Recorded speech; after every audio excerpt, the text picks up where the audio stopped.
Hello everyone, আপোনালোক সকলোকে স্বাগতম জনাইছো এক্সাম এস্পিৰেন্ট ইউটিউব চেনেলটোলৈ। বন্ধুসকল, আজিৰ ভিডিঅ'টোত আমি আলোচনা কৰিম অসমীয়া ভাষাৰ কিছুমান গুৰুত্বপূৰ্ণ কোৱেশ্চন আনসাৰ। যেনেকুৱা ধৰণৰ কোৱেশ্চন এক্সামত বাৰে বাৰে অহা দেখা যায়, ঠিক তেনেকুৱা ধৰণৰ বাছি কিছুমান কোৱেশ্চন আনসাৰ লৈছো। এনেকুৱা ধৰণৰ কোৱেশ্চনবোৰ যদি আপোনালোকে পঢ়ি যায়, কি হ'ব, আপোনালোকৰ এক্সামৰ কাৰণে বহুত ভাল হ'ব, ভাল স্ক'ৰ এটা কৰিব পাৰিব। সো দেৰি নকৰি আমি পোনে আমাৰ কোৱেশ্চন আনসাৰৰ মাজলৈ আহিম। আজিৰ ভিডিঅ'টোৰ প্ৰথম কোৱেশ্চনত কি দি আছে চাব। আজিৰ ভিডিঅ'টোৰ প্ৰথম কোৱেশ্চনত দি আছে যে এজন শিক্ষক হিচাপে আপুনি এটা শিশুক তাৰ সামগ্ৰিক ভাষা ব্যৱহাৰৰ বাবে প্ৰশংসা কৰে। কি কৰিছে, এগৰাকী শিক্ষক হিচাপে এজন শিক্ষকক কোৱা হৈছে ইয়াতে যে শিক্ষক হিচাপে আপুনি কি কৰিছে, শিশুক তাৰ সামগ্ৰিক ভাষা ব্যৱহাৰৰ বাবে প্ৰশংসা কৰিছে। সামগ্ৰিকভাৱে কিবা এটা বস্তু শিকাইছে বা লিখিবলৈ দিছে বা পঢ়াইছে। পঢ়োৱাৰ পিছত কি কৰিছে, তাক তাৰ পৰা ক'বলৈ দিয়া হৈছে, সাপোজ ধৰিলো, বা লিখিবলৈ দিয়া হৈছে। লিখিবলৈ দিয়াৰ ক্ষেত্ৰত কি কৰাইছে, তেওঁ সামগ্ৰিকভাৱে ভাষাটো যে শিকিছে বা কিবা এটা যে লিখিব পাৰিছে, সেই ভাৱটো প্ৰকাশ পাইছে নে নাই সেইটো চাই তেওঁ কি কৰা হৈছে, প্ৰশংসা কৰিছে শিক্ষকজনে। আৰু যে এই যে প্ৰশংসা কৰিলে, ইয়াত কৈছে যে যদিও সি কিছুমান শব্দৰ বানান ভুলকৈ লিখিছে, লিখাৰ ক্ষেত্ৰত ইয়াত কোৱা হৈছে তেওঁ যদিও কিছুমান বানান ভুলকৈ লিখিছে, তথাপিও তেওঁ কি কৰা হৈছে, প্ৰশংসা কৰা হৈছে যে আপুনি শ্ৰেণীকোঠাত কোনটো পদ্ধতি বা দৃষ্টিভংগী ব্যৱহাৰ কৰিছে। এই যে এনেকুৱা ধৰণৰ কৰা হ'ল, এনেকুৱা ধৰণৰ কৰি শিক্ষকজনে কোনটো পদ্ধতি ব্যৱহাৰ কৰিলে শ্ৰেণীকোঠাত। ইয়াত যদি আমি চাব যাওঁ, কি কৰিছে, সামগ্ৰিকভাৱে চাইছে তেওঁ তেওঁ যিটো পঢ়াইছে বা যিটো টপিক লিখিবলৈ দি আছে, সেই টপিকটো তেওঁ কিমান দূৰ নিজৰ মনৰ ভাৱটো প্ৰকাশ কৰিব পাৰিছে, সেই গোটেইখিনি চাই তেওঁ কি কৰিছে, যদিও কিছুমান শব্দ ভুল হৈছে বা বানান তেওঁ ভুলকৈ লিখিছে, তথাপিও তেওঁক এপ্ৰিচিয়েট কৰিছে যে লিখনিটো তোমাৰ ভাল হৈছে, বহুত ধুনীয়াকৈ লিখিছে, তেনেকুৱা ধৰণৰ এপ্ৰিচিয়েট কৰিছে। আৰু এনেকুৱা কৰাৰ পিছত আমি কি বুলি ক'ব পাৰিম, ইয়াত সমগ্ৰ ভাষা অভিগম যিটো দিয়া আছে, হোল লেংগুৱেজ এপ্ৰ'চ, এই হোল লেংগুৱেজ এপ্ৰ'চটো ইয়াত ব্যৱহাৰ কৰিছে শিক্ষকজনে। হোল লেংগুৱেজ এপ্ৰ'চত ঠিক সেইটোৱে কৰা হয় যে সামগ্ৰিকভাৱে ভাষাটো তেওঁ কিমান ক'ব পাৰিছে বা কিমান বুজি পাইছে, সেইটোৰ ওপৰত বেছিকৈ গুৰুত্ব দিয়া হৈছে। অপশ্যন নম্বৰ 3 টো ইয়াৰ শুদ্ধ উত্তৰ হ'ব। তাৰপিছত যে এইটো 1 নম্বৰত কৈছে যে ৰচনাবাদী, কনষ্ট্ৰাকটিভিষ্ট, যিটো শ্ৰেণীকোঠাৰ কথা কোৱা হয়, আগতে পালো ইয়াত যিটো দি আছে কনষ্ট্ৰাকটিভিষ্ট বা ৰচনাবাদীৰ কথা কোৱা হৈছে। ইয়াত ৰচনাবাদী বুলি ক'লে আমি কি বুলি ক'ম, ইয়াত শিক্ষাৰ্থীসকলে নিজে কিবা এটা বা টপিক এটা দি দিয়া হৈছে, তেওঁলোকে নিজে ক্ৰিয়েট কৰিবলৈ দিয়া হৈছে বা তেওঁলোকে নিজে কি কৰিব, সেই বিষয়টোৰ প্ৰতি কিবা এটা লিখিবলৈ দিয়া হ'ব বা সেই বিষয়টোৰ প্ৰতি কিবা এটা ক'বলৈ দিয়া হ'ব, তেওঁলোকে নিজে বস্তুটো সৃষ্টি কৰিব। সো ইয়াক আমি কনষ্ট্ৰাকটিভিষ্ট বুলি ক'ব পাৰো। তাৰপিছত কৈছে সংৰচনাত্মক বা ষ্ট্ৰাকচাৰেল বুলি আমি তেতিয়াই ক'ব পাৰিম যেতিয়া কি হ'ব, এটা ষ্ট্ৰাকচাৰ হিচাপে ভাষা এটা শিকিব, শিকাৰ লগে লগে কি কৰিব, অকল কেনেকুৱাকে ভাষাটো ষ্টাৰ্ট কৰিব, বৰ্ণৰ পৰা ষ্টাৰ্ট কৰিব, বৰ্ণৰ পৰা শব্দ গঠন কৰা ষ্টাৰ্ট কৰিব বা শব্দৰ পৰা বাক্য বা ব্যাকৰণৰ যিবোৰ কি আছে, ব্যাকৰণ কেনেকুৱা ধৰণৰ আমি ব্যৱহাৰ কৰিব লাগে, সেই গোটেইখিনি মিলি কি কৰিব, তেওঁলোকে যেতিয়া ভাষাটো কোৱা ষ্টাৰ্ট কৰিব, তাকে আমি ষ্ট্ৰাকচাৰেল পদ্ধতি বা সংৰচনাত্মক পদ্ধতি বুলি ক'ব পাৰো। তাৰপিছত যিটো কৈছে সম্প্ৰেক্ষাত্মক বা কমিউনিকেটিভ স্কিলছ যিটো আছে, কমিউনিকেটিভ স্কিলছ আমি ইয়াকে ক'ব পাৰো যে যেতিয়া কি হ'ব, তেওঁলোকে নিজৰ মাজতে কমিউনিকেট কৰিব, এজনে আন এজনৰ আগত কি কৰিব, নিজৰ মনৰ ভাৱ প্ৰকাশ কৰিব, এনেকুৱা ধৰণৰ কি কৰিব, ভাষাটো শিকি থাকিব, তেতিয়া আমি তাক কি বুলি ক'ব পাৰিম, সম্প্ৰেক্ষাত্মক বা কমিউনিকেটিভ স্কিলছ বুলি ক'ব পাৰো। ইয়াত আমাক সুধিছিলে সমগ্ৰ ভাষাৰ ক্ষেত্ৰতো, ইয়াত সমগ্ৰ ভাষা অভিগম যিটো আছে, এইটোৱে ইয়াৰ শুদ্ধ উত্তৰ হ'ব। এতিয়া নেক্সট কুৱেশ্যনটোলৈ, কুৱেশ্যন নম্বৰ 2। কুৱেশ্যন নম্বৰ 2ত কি কৈছে চাব, এজনী সৰু ছোৱালীয়ে এখন কিতাপ তুলি লয়। এগৰাকী সৰু ছোৱালীয়ে কি কৰিছে, ডাঙৰক কিতাপ পঢ়ি থকা দেখিছে, আৰু কিতাপ পঢ়ি থকা দেখি তেওঁ নিজেও কি কৰিছে, সেইমতে কিতাপ এখন তুলি লৈছে। তাক পোনপটীয়াকৈ শুদ্ধকৈ ধৰে আৰু তাৰ পৃষ্ঠবোৰ ওলোটা। ইয়াত কি কৰিছে, সেই যে তেওঁ দেখিছিলে ডাঙৰক কেনেকুৱা ধৰণৰ কিতাপখন তুলি ল'ব লাগে বা কেনেকুৱা ধৰণৰ তুলি লয়, আৰু সেই হিচাপত চাই তেওঁ কি কৰিছে, নিজেও কি কৰিছে, এখন কিতাপ তুলি লৈছে, আৰু কিতাপখন শুদ্ধকৈ তুলি লৈছে বা চিধাকৈ তুলি লৈছে, আৰু তুলি লৈ কি কৰিছে, তেওঁ কিতাপৰ পাতবোৰ লুটিয়াইছে বা ওলটাইছে। এই আটাইবোৰত কি অন্তৰ্ভুক্ত হৈ আছে, এই যে তেওঁ এনেকুৱা ধৰণৰ কৰিলে, ইয়াত কি অন্তৰ্ভুক্ত হৈ আছে। অপশ্যন নম্বৰ 1 কৈছে উদ্যমী সমাধান কৌশল, যে এমাৰ্জেন্ট প্ৰব্লেম সলভিং স্কিলছ। ইয়াত তেওঁ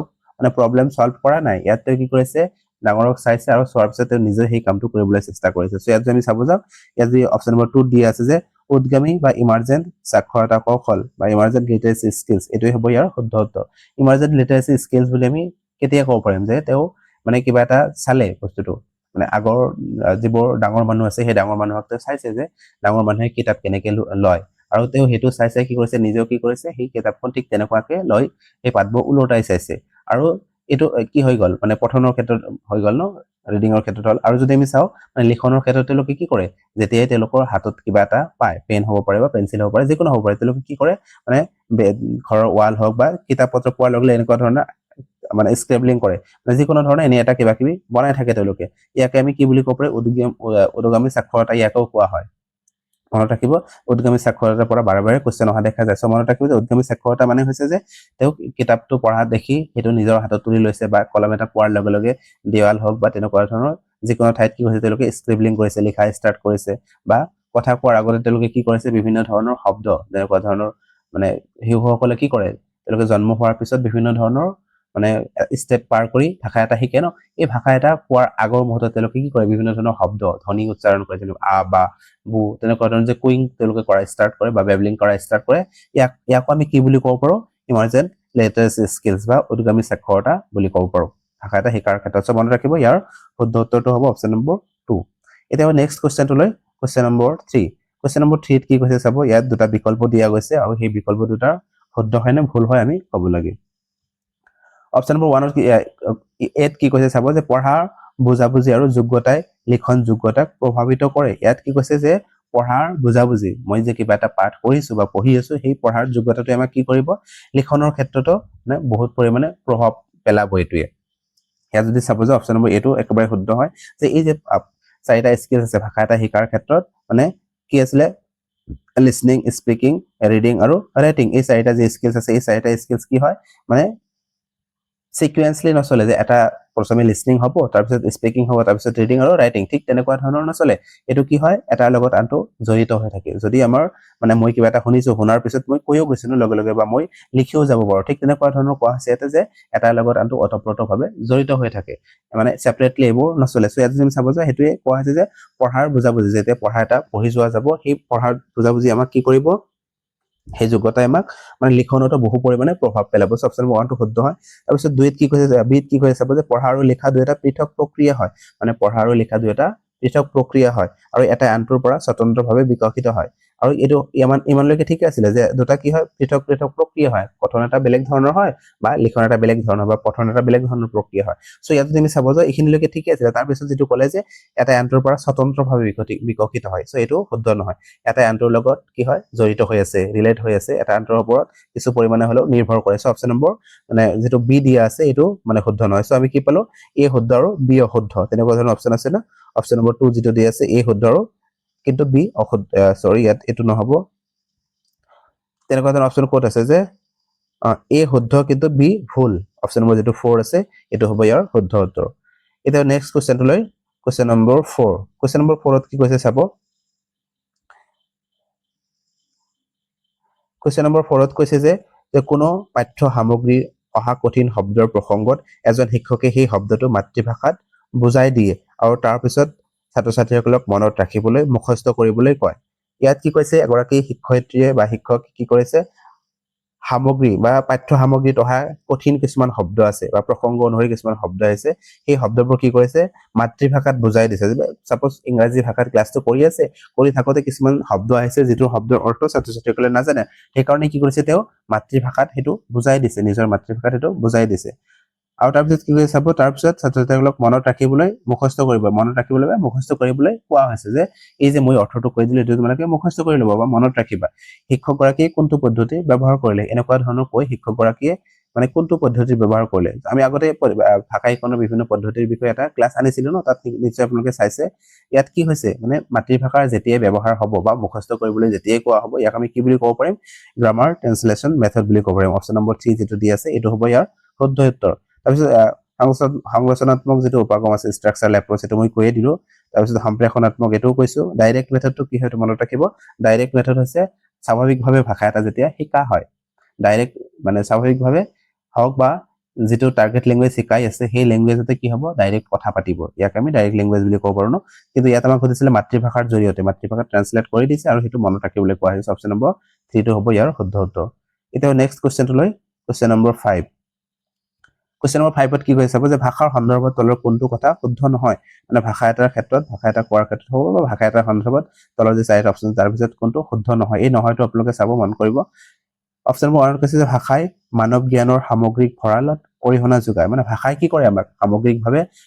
মানৱিক কি আছে সামগ্ৰিক ভাষাৰ যি ভঁৰাল আছে বা জ্ঞানৰ ভাণ্ডাৰ আছে হেতু কি কৰিব ভাষাই বহু পৰিমাণে সহায় কৰিব আজিৰ যুগত যদি আপোনালোকে চাই ভাষা অবিহনে আমি মানে জীয়াই থাকিবই নোৱাৰিম সাপোজ তেনেকুৱা ধৰণৰ হ'ব পাৰে হৈ যাব পাৰে যে ভাষা নোকোৱাকৈ আপুনি কিমান সময় থাকিব আপুনি ভাষা কৈ আছে ন তেনেকুৱা ধৰণৰ কিছুমান কি থকা ডিসেবিলিটিজ থকা সেইটো বাৰু বেলেগ কথা কিন্তু যিসকল সুস্থ সবল মানুহ হয় তেওঁলোকে যদি ভাষা নোকোৱাকৈ থাকিবলৈ কোৱা হয় তেওঁলোকে থাকিব নোৱাৰিব বা তেওঁলোকৰ কি হ'ব মানে সাৰ্ভাইভ কৰিবলৈ প্ৰবলেম হৈ যাব সো ইয়াত যেটো কৈছে যে মানৱ জ্ঞানৰ বা ভাষাই মানুহৰ জ্ঞানৰ সামগ্ৰিক ভঁৰাল কি কৰে মানে অৰিহণা যোগায় এসো শুদ্ধ হয় তাৰপিছত কৈছে যে কিছুমান ভাষাই কেৱল বিজ্ঞান আৰু অভিযান্ত্ৰিকতে মানে কি কৰে উন্নত ৰূপত সম্প্ৰেষণাত্মক কৰিবৰ কাৰণে মানে কি কৰে মানে প্ৰকাশ কৰিছে বা ইয়াত কি কৈছে অভিযান্ত্ৰিকতাকে উন্নত ৰূপত সম্প্ৰেষণ বা প্ৰকাশ কৰিব পাৰি ইয়াত কি কৈছে যে কিছুমান ভাষাই সাপোজ মই ইংৰাজী ভাষাটো শিকিছো বা অসমীয়া ভাষাটো শিকিছো সেই ভাষাটো অকল কিহৰ ক্ষেত্ৰত সহায় কৰিব বিজ্ঞান আৰু মানে ইঞ্জিনিয়াৰিংৰ ক্ষেত্ৰতে সহায় কৰিব বুলি কৈছে সো ইয়াত যদি আমি সাপোজ এই অপচনটো শুদ্ধ নহব তাৰ কাৰণটো কি মই সাপোজ অসমীয়া ভাষা শিকিলো অসমীয়া ভাষাটো কি কৰিব পাৰিম আমি বিভিন্ন ক্ষেত্ৰত ব্যৱহাৰ কৰিব পাৰিম সাপোজ মই মানে ইঞ্জিনিয়াৰিং কৰি আছে ইঞ্জিনিয়াৰিংত কি থাকিব পাৰে মানে অসমীয়া ভাষাত কিতাপ কিছুমান সহায়ক সামগ্ৰী থাকিব পাৰে ন হেতু আমি পঢ়িও কি কৰিব পাৰিম সেই ভাষা নিজৰ ভাষাটোৰ জৰিয়তে হেতু আমি তাৰ জ্ঞান আহৰণ কৰিব পাৰিম ন সো ইয়াত যেটো কৈছে যে কিছুমান ভাষা কেৱল ইয়াত কেৱল শব্দটো নাথাকিলে এটো শুদ্ধ হয় কেৱল দিয়াৰ লগে লগে মানে এটো কেৱল স্পেসিফিক এই দুটা কথাই বুজাইছে ন যে বিজ্ঞান আৰু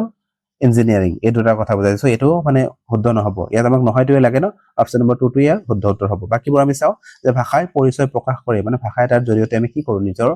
অভিব্যক্ত কৰো মনৰ ভাৱখিনি বা নিজৰ পৰিচয়খিনি আমি কি কৰো ব্যক্ত কৰো সো এটো শুদ্ধ হয় 4 নম্বৰত কৈছে ভাষাই বা ভাষা ইতিহাসৰ এক খাজানা বা ভঁৰাল ভাষা কি হয় ইতিহাসৰ খাজানা আমি যদি পুৰণি আমাৰ যিবোৰ ইতিহাস আছে হেবৰ যদি আমি উঠাই চাও তাত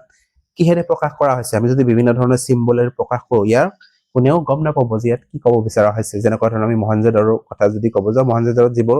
কয়েন উদ্ধাৰ হৈছে আজিলৈকে তাৰ কি অৰ্থ আছে এটো কোনে উদ্ধাৰ কৰিব পৰা নাই সো এই কাৰণে ইয়াত কোৱা হৈছে যে ভাষা ইতিহাসৰ এক খাজানা বা ভঁৰাল ইতিহাস ভাষাতে লিখা হৈছে ভাষা নাথাকিলে হেবৰ আমি বুজি নাপালো হৈছে অপচন নম্বৰ মানে 1 3 আৰু 4 এই তিনিটাই শুদ্ধ হয় কিন্তু আমাক নহয় যেটো হেতু লাগিছিলে অপচন নম্বৰ 2 টো হ'ব ইয়াৰ শুদ্ধ উত্তৰ এটা নেক্সট কোৱেশ্চনটো লৈ কোৱেশ্চন নম্বৰ 6 কোৱেশ্চন নম্বৰ 6 ত কি কৈছে চাব ভাষা অৰ্জন ল্যাঙ্গুৱেজ একুইজিশন কেৱল তেতিয়াহে সংঘটিত হয় যেতিয়া মানে ভাষা এটা আহৰণ আমি তেতিয়াহে কৰিব পাৰিম যেতিয়া আমাক কি হ'ব কি লাগিব তেতিয়া ভাষা এটা আহৰণ কৰাৰ ক্ষেত্ৰত অপচন নম্বৰ 1 ত কি হৈ আছে হিসকলক পঢ়াৰ সুযোগ দিব লাগে বা সুযোগ দিয়া হয় যেতিয়া ছাত্ৰ ছাত্ৰীসকলক বা শিশুসকলক পঢ়াৰ সুযোগ দি হ'ব তেতিয়া তেওঁলোকে কি কৰিব পাৰিব ভাষা এটা অৰ্জন কৰিব পাৰিব সো ইয়াত ভাষা অৰ্জন কৰাৰ ক্ষেত্ৰত পঢ়াৰ কথা ইয়াত কেতিয়াও নাহে অপচন নম্বৰ 2 ত কি কৈছে হিসকলক ভাষাৰ পৰিবেশ মানে প্ৰদান কৰা হয় মানে হিসকলক কি কৰিব লাগিব যেতিয়া ভাষা এটা আহৰণ কৰিব এই ভাষাৰ পৰিবেশটো প্ৰদান কৰিব লাগিব যেনেকুৱা ধৰণৰ কি কৰে ছাত্ৰ ছাত্ৰী সকল বা হিসকলে যেতিয়া মানে জন্ম হোৱাৰ পিছত কি কৰে সেই যেটো তেওঁলোকৰ পৰিবেশৰ ভাষা আছে সেই ভাষাটো মানে তেওঁলোকে এনে নিজে নিজে শিকি যায় ন হেতুৱে কোৱা হৈছে যে হিসকলে যেতিয়া এটা ভাষা শিকিব তেও তেনেকুৱা ধৰণৰ যদি পৰিবেশ দিয়া যায় মানে ভাষা সমৃদ্ধ এটা পৰিবেশ যদি দিয়া যায় সেই ভাষাটো তেওঁলোকে নিজে নিজে শিকিব পাৰিব সো ইয়াতে হেতুৱে কৈছিলে আমাৰ তাৰপিছত কৈছে হিসকলক ব্যাকৰণৰ নিয়মসমূহ শিকোৱা ইয়াত ব্যাকৰণৰ নিয়ম শিকাবই নালাগে একো কৰিব নালাগে তেওঁলোকে নিজে নিজে ভাষাটো শিকি যাব তাৰপিছত কৈছে হিসকলক অনুবাদ কৰাৰ অভ্যাস কৰা এইবোৰ শুদ্ধ নহয় সো অপচন নম্বৰ 2 টো ইয়াৰ শুদ্ধ উত্তৰ হ'ব এতিয়া নেক্সট কোৱেশ্চনটো লৈ কোৱেশ্চন নম্বৰ 7 কোৱেশ্চন নম্বৰ 7 ত কি কৈছে চাব যে এজনী ছোৱালীয়ে এটা অপঠিত অনুচ্ছেদ বা আনসিন পেজেছ পঢ়ে মানে কি কৰে যেনেকুৱা ধৰণৰ ঠিক আপোনালোকৰ কি আহে মানে সেটেটত 30টা কোৱেশ্চন আহে ন যে কোনো ল্যাঙ্গুৱেজৰ ক্ষেত্ৰত অসমীয়াত ঠিক তেনেকুৱা ধৰণৰ 30টা কোৱেশ্চন আহিব তাৰ পৰা 15টা থাকিব কি পেডাগজি কোৱেশ্চন আৰু বাকি 15টা থাকিব পেৰাগ্ৰাফ আনসিন পেজেছৰ পৰা থাকিব ইয়াত হেতুৱে কোৱা হৈছে যে এগৰাকী ছোৱালী বা এটা অপঠিত গদ্যাংশ বা আনসিন পেজেছ কি কৰিছে পঢ়ি আছে যে তাই এই অপঠিত অনুচ্ছেদটোৰ পিছত দিয়া প্ৰশ্নবোৰ উত্তৰ দিব লাগে আৰু কি কৰে ঠিক আপোনালোকৰ যেনেকুৱা ধৰণৰ আহে যে এই অপঠিত গদ্যাংশ বা পদ্যাংশৰ পৰা কি থাকিব কোৱেশ্চন কিছুমান থাকিব আৰু হেখিনি পঢ়ি তাৰ এনসাৰখিনি কৰিব লাগিব আৰু তেনেকুৱা ধৰণৰ যি পঢ়া বা পঠন প্ৰক্ৰিয়া ইয়াক আমি কি বুলি ক'ব পাৰিম বা এনে ধৰণৰ পঠনক কি বুলি কোৱা হৈছে এই যে মানে আনসিন পেজেছৰ পৰা পঢ়ি যে এনসাৰ দিব লাগে সেই পঠনটোক আমি কি বুলি ক'ব পাৰিম ইয়াত যদি আপোনালোকে চাই প্ৰথমে কৈছে ওপৰে পঢ়া বা স্কিমিং কৰা মানে স্কিমিং আমি কিহৰ কাৰণে কৰো ওপৰে আমি কেতিয়া পঢ়ো যেতিয়া আমি কি কৰিম মানে সেই মানে প্যাৰাগ্ৰাফটো হ'ব পাৰে বা সেই চেপ্টাৰটো মানে সামগ্ৰিকভাৱে কি ক'ব বিচাৰিছে ইয়াত হেতু আমি বুজাৰ কাৰণে কি কৰো ওপৰে পঢ়ো বা স্কিমিং কৰো বা সাৰাংশ জানিবৰ কাৰণে হেতু পঢ়া হয় সো ইয়াত আমি সাৰাংশ জানিবৰ কাৰণে কৰা হোৱা নাই ন ইয়াত কি কৰিছো আমি মানে সেই কোৱেশ্চনৰ এনসাৰখিনিৰ কাৰণে আমি কি কৰিম হেতু পঢ়ি যাম ইয়াত 2 নম্বৰ অপচন কৈছে খৰচি মাৰি বা বিতংভাৱে পঢ়া বা স্ক্যানিং কৰা ইয়াত আমি চাব যাও অপচন নম্বৰ 2 টোৱে শুদ্ধ হ'ব স্ক্যানিং মানে কি মানে আমি কিবা এটা কোৱেশ্চন পঢ়িছো পঢ়ি তাৰ সেই মানে কিছুমান কিৱৰ্ড আছে ন সেই কোৱেশ্চনটোত মানে কি ক'ব বিচাৰিছে সেই কোৱেশ্চনটোত আমি সেই অকল কি কৰিম আনচিন পেজেছৰ পৰা আপোনালোকেও কি কৰিব এইটো মানে কি কৰিব আনচিন পেজেছ এটা যেতিয়া দি আছে আপোনালোকে পঢ়িব কোৱেশ্চন এনচাৰবোৰ কৰিবলৈ চেষ্টা কৰিব তেতিয়া কি নকৰিব মানে গোটেইখিনি আগতে পেজেছটো পঢ়ি তাৰ পিছত কোৱেশ্চনবোৰ নাচাব আগতে কি কৰিব লাগিব এই কোৱেশ্চনবোৰ আপোনালোকে চাব লাগিব ইয়াত কেনেকুৱা ধৰণৰ কোৱেশ্চন আহিছে আৰু সেই কোৱেশ্চন অনুপাতত আপুনি কি কৰিব এই পেজেছৰ পৰা বিচাৰি উলিয়াব লাগিব মানে কিৱৰ্ড হিচাপত আৰু একেবাৰে জলদি জলদি কৰিব লাগিব খৰতকীয়াকৈ কৰিব লাগিব নহলে আপোনালোকে এইটো কেতিয়াও সলভ কৰিব মানে শেষ কৰিব নোৱাৰিব সো ইয়াতো ঠিক তেনেকুৱা ধৰণে কৰা হৈছে ন যে বিতংভাৱে বা স্ক্যানিং ওপৰে ওপৰে মানে সৰি ওপৰে ওপৰে নহয় মানে স্ক্যানিং কৰিব মানে সেই পাৰ্টিকুলাৰ যেটো কোৱেশ্চন আছে সেই কোৱেশ্চনটো কোড দিয়া আছে বা কেনে কোড আমি হেতু বিচাৰি পাম আমি ওপৰে ওপৰে কি কৰিম গোটেইখিনি স্ক্যানিং কৰি যাম মানে কি কৰি যাম আৰু তেনেকুৱাকৈ কৰি আমি কি কৰিম সেইখিনি সলভ কৰিম সো অপচন নম্বৰ 2 টোৱে এই ক্ষেত্ৰত শুদ্ধতৰ আছে বিশিষ্ট পঠন এক্সটেন্সিভ ৰিডিং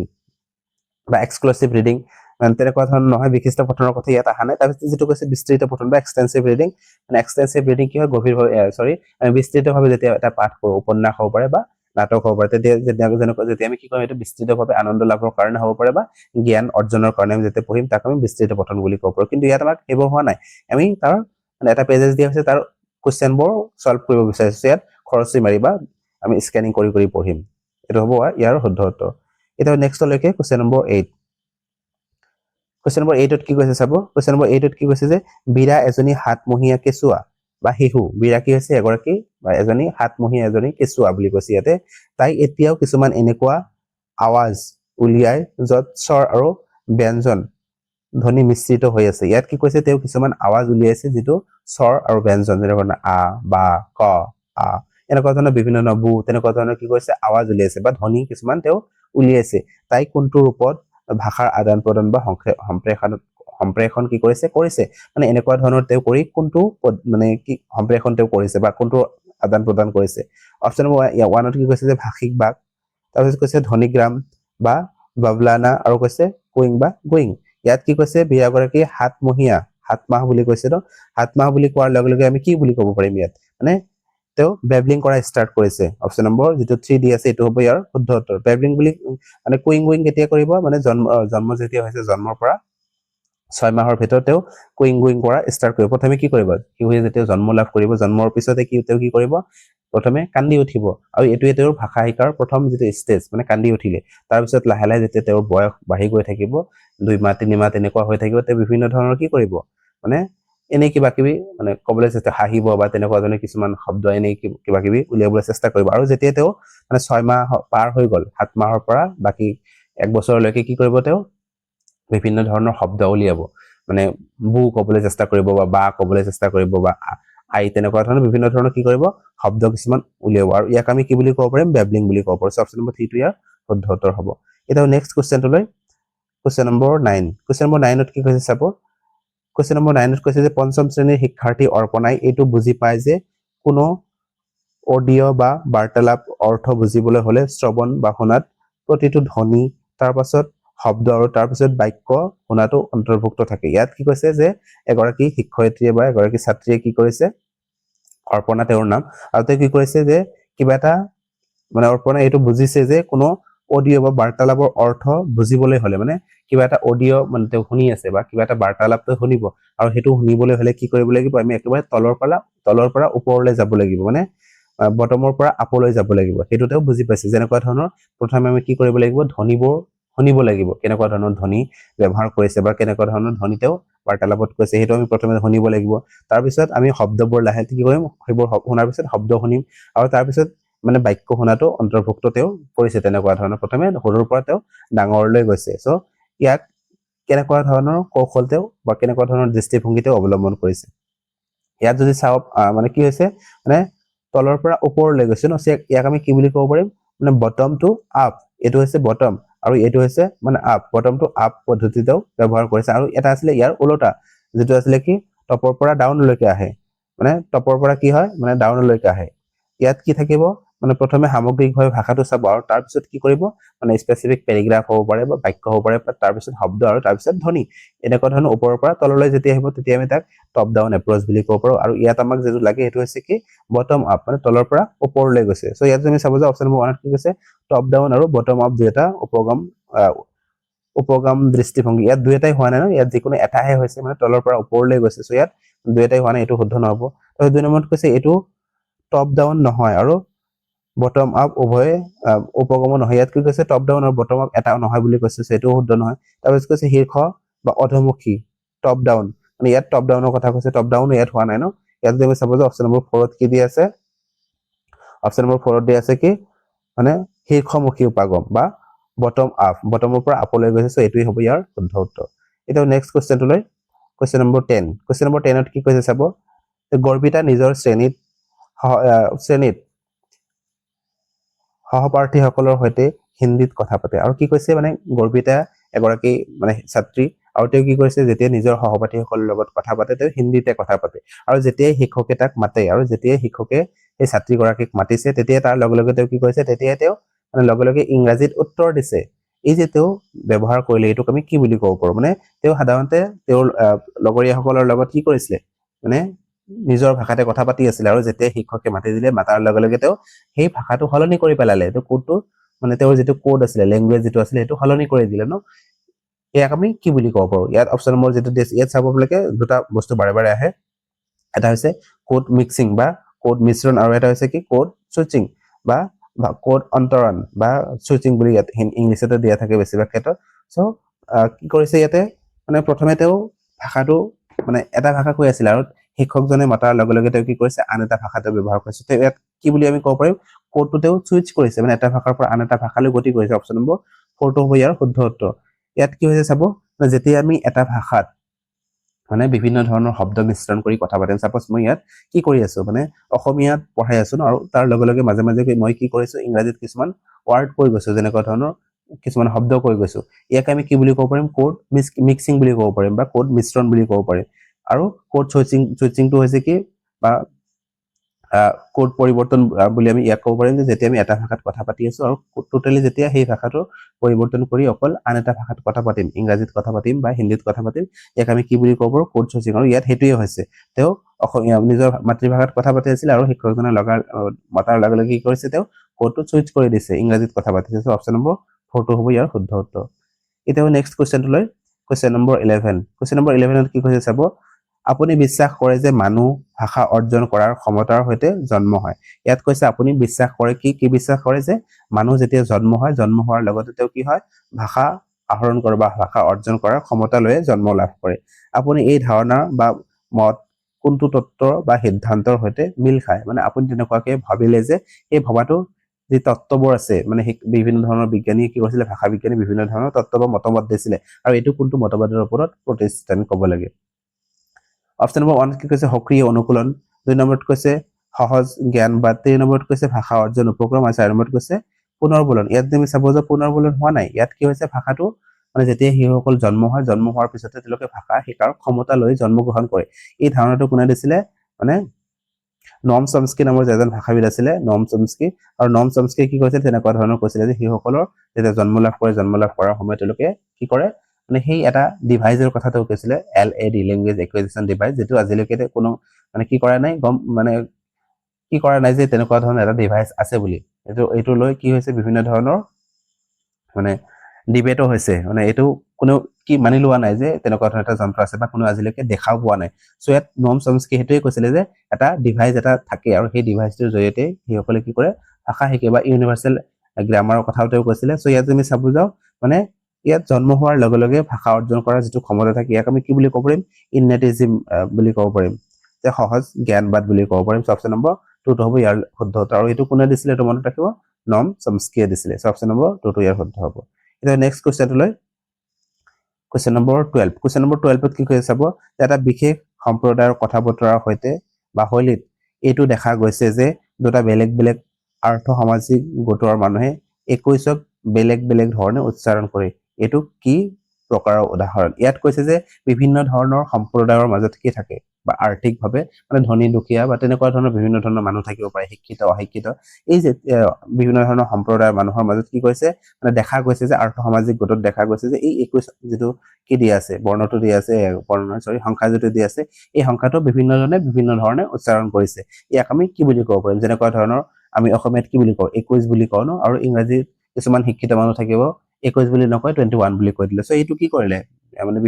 বিভিন্ন ধৰণৰ মানে কৈ দিলে ন এই যে যেটো ক'লে তেওঁলোকে ভাষা কোৱাৰ যেটো ধৰণ আছিল তেওঁলোকৰ এটোক আমি কি বুলি ক'ব পাৰি অপচন নম্বৰ 1 কৈছে যে সামাজিক মনস্তাত্ত্বিক স্বৰ তাৰপিছত কৈছে সামাজিক ভাষিক স্বৰ ইয়াত যদি চাব যে মনস্তাত্ত্বিক স্বৰ ইয়াত বুলি ক'ব নোৱাৰে বা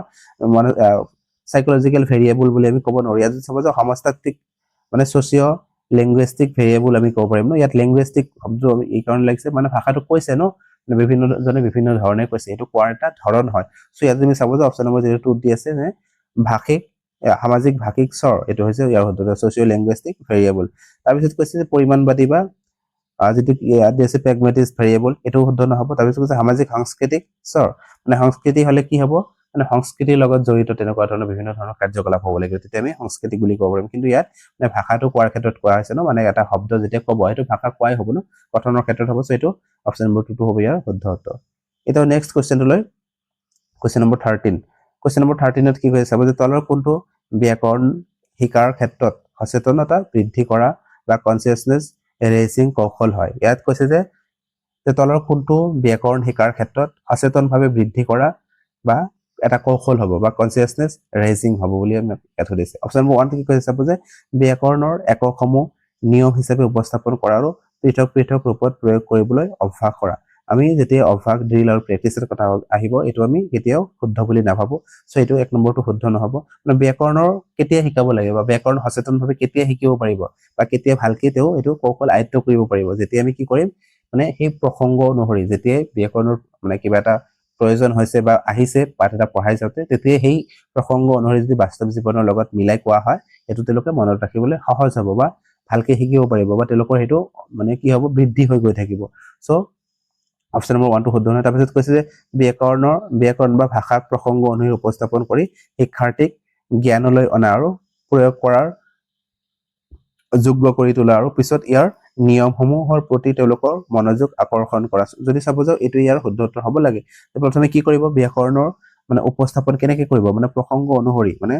জ্ঞানলৈ আনিব লাগিব তেওঁলোকৰ প্ৰসংগ অনুসৰি ক'ত কেনেকুৱা ধৰণৰ হয় সেই অনুসৰি তেওঁলোক আনিব আৰু তাৰ পিছত কি কৰিব প্ৰয়োগ কৰাৰ যোগ্য কৰি তোলা এই যে ক'লে তাৰ পিছত তেওঁলোকৰ হেতু কি কৰিব কেনেকৈ প্ৰয়োগ কৰিব লাগিব সেই হিচাপত তেওঁলোকক শিকালে বা তেওঁলোকক প্ৰয়োগ কৰিবলৈ দিলে কেনেকৈ ক'ত আমি কেনেকৈ প্ৰকাশ কৰিব লাগিব বা প্ৰয়োগ কৰিব পাৰিম এই হিচাপত মানে তেওঁলোকক মানে শিকালে বা কথা ক'বলৈ দিলে তেওঁলোকক তাৰ পিছত কৈছে তাৰ পিছত ইয়াৰ নিয়মসমূহৰ প্ৰতি তেওঁলোকক মনোযোগ আকৰ্ষণ কৰালে আৰু তেনেকুৱাকৈ কি কৰে তেওঁলোকৰ তাৰ পিছত তেওঁলোকক সেই মানে নিয়মটো কি হ'ব লাগে তাৰ এই নিয়মৰ ফালে গতি গ'ল ইয়াত কি কৰা হৈছে প্ৰথমে যদি আমি চাও উদাহৰণ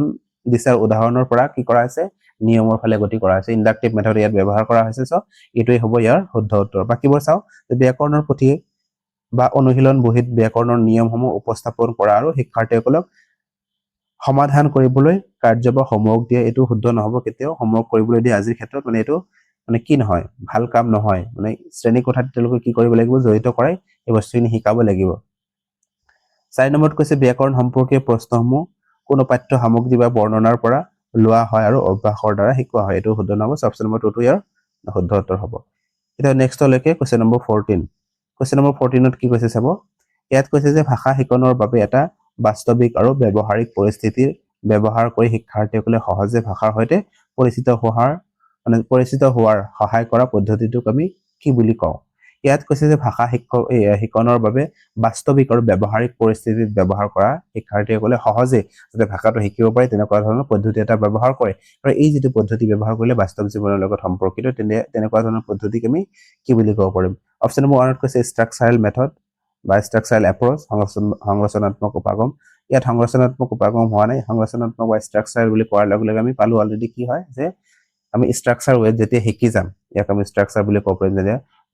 বৰ্ণ শিকিব বা শব্দ তাৰ পিছত বাক্য বা ব্যাকৰণৰ কেনেকুৱা ধৰণৰ নিয়ম প্ৰয়োগ হৈছে সেই হিচাপত শিকি যাব তাক আমি সংৰচনাত্মক বুলি ক'ব পাৰিম তাৰ পিছত কৈছে পৰিস্থিতি ভিত্তিক ভাষা শিকন পদ্ধতি বা সিচুৱেশনাল ল্যাঙ্গুৱেজ টিচিং এপ্ৰোচ ইয়াত যদি চাব যাও 1 নম্বৰ 2টি শুদ্ধ হ'ব যে পৰিস্থিতি অনুসৰি কেনেকুৱা ধৰণৰ হৈছে বাস্তৱ জীৱনত কেনেকুৱা ধৰণৰ মানে ভাষাটো ব্যৱহাৰ কৰিব লাগে সেই হিচাপত লোকে কি কৈছে শিকোৱা হয় যাতে যদি চাব যাও অপচন নম্বৰ 2 টো শুদ্ধ হ'ব তাৰপিছত শ্ৰব্যভাষিক পদ্ধতি একেবাৰে শুদ্ধ নহয়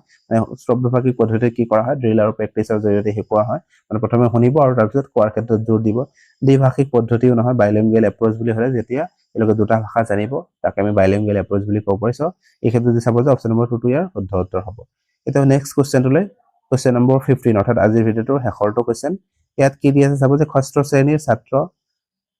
নবীনৰ পাঠ্য সামগ্ৰী পঢ়াত অসুবিধা হৈছে মানে ষষ্ঠ শ্ৰেণীৰ এগৰাকী ছাত্ৰ নবীন আৰু তেওঁৰ পাঠ্য সামগ্ৰীবোৰ পঢ়াত অসুবিধাৰ সৃষ্টি হৈছে শিক্ষকে তাক কিছু মানে সহজ স্তৰৰ পাঠ্য সামগ্ৰী পঢ়িবলৈ দিলে আৰু যেতিয়া তেওঁলোকক পঢ়িবলৈ দিয়া হ'ল পঢ়িব নোৱাৰিলে বিভিন্ন ধৰণৰ অসুবিধাৰ সৃষ্টি হ'ল তেতিয়া শিক্ষকে কি কৰিলে তেওঁলোকক কিছুমান সহজ পাঠ্য মানে পুথি তেওঁলোকক কি কৰিলে পঢ়িবলৈ দিলে শিক্ষকে তাৰ বাবে মানে যুটীয়া